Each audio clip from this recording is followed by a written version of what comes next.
Qu'est-ce que je peux dire de l'amour que vous ne savez pas déjà? Que le Christ n'est pas le bon exemple. J'ai été élevée et grandi dans un monastère bouddhiste jusqu'à l'âge de mes 30 ans, où l'on prenait un amour inconditionnel, un amour dévotionnel, un amour sacrificiel. Et pourtant, ça ne marche pas avec l'être humain. Et mon meilleur exemple est le Christ. On l'a crucifié juste pour avoir brandi ce genre d'amour. On a retenu, pardonnez-leur, ils ne savent pas ce qu'ils font. Moi, j'ai retenu, regardez ce qu'ils ont fait lorsqu'on a juste dit aimez-vous les uns les autres. Ma thèse, c'est donc vouloir aimer comme le Christ dans le monde humain. C'est une erreur tragique. On s'expose à la crucifixion, symboliquement ou littéralement.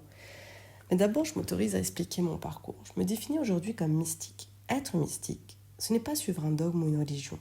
Être mystique, c'est être une chercheuse de l'esprit, explorer les profondeurs de la conscience, questionner l'invisible, chercher le sens derrière les apparences. C'est une recherche intérieure, libre, sans dogme, mais exigeante.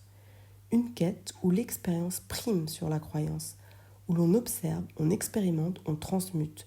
Le mystique n'obéit pas à une vérité imposée. Il ou elle traverse l'esprit comme un laboratoire vivant.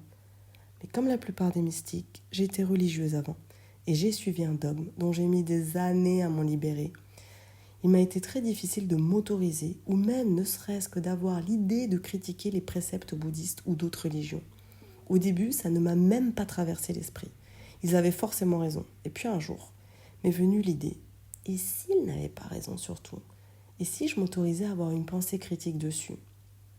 Et l'une de mes grandes difficultés a été de me défaire de cette croyance de l'amour, car elle ne collait pas du tout avec mon expérience. Donc aujourd'hui, je fais une distinction entre l'amour divin et l'amour humain. L'amour divin peut être total, illimité, sacrificiel, parce qu'il s'adresse à l'absolu. Il nourrit la relation au cosmos, à Dieu, au grand tout. L'amour humain, par contre, lui doit avoir des limites, des cadres, des règles, parce qu'il s'adresse à des êtres vulnérables, imparfaits, qui ont besoin de structures pour ne pas se détruire. Il a besoin de frontières, de réciprocité, de justice. Le problème du sacrifice.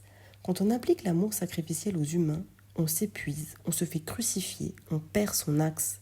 Dans les relations amoureuses, ça crée de l'attachement, de la dépendance, de la fusion, des mécanismes d'assujettissement.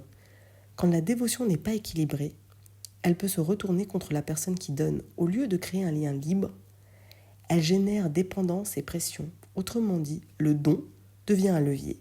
L'autre s'habitue à recevoir, puis attend toujours plus. Et celui qui donne finit par se sentir obligé, coupable et parfois manipulé. C'est là que le sacrifice cesse d'être généreux et devient une chaîne qui attache plutôt qu'un lien qui soutient. La vertu des limites. L'humain se construit dans la limite, pas dans l'infini. Ce que je veux dire par là, c'est que les limites, ce ne sont pas des prisons, ce sont des contenants. Un contenant, ça donne une forme, une sécurité, une orientation. Les frontières, ce que j'accepte, ce que je refuse, permettent à la personne de se différencier de l'autre, d'affirmer un ego stable et une volonté. Sans limite claire, l'identité se diffuse, on peut s'épuiser à satisfaire, se perdre dans la fusion ou osciller entre confusion et anxiété.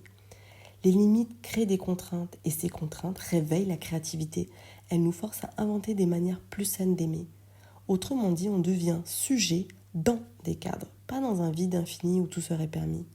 L'amour vrai entre humains est un amour qui sait dire non, qui respecte la réciprocité. Un cadre, loin d'être une prison, est une condition de liberté. Donc si vous voulez aimer comme le Christ, adressez cet amour à l'infini, à l'univers, à Dieu, mais pas à votre voisin, ni à votre conjoint.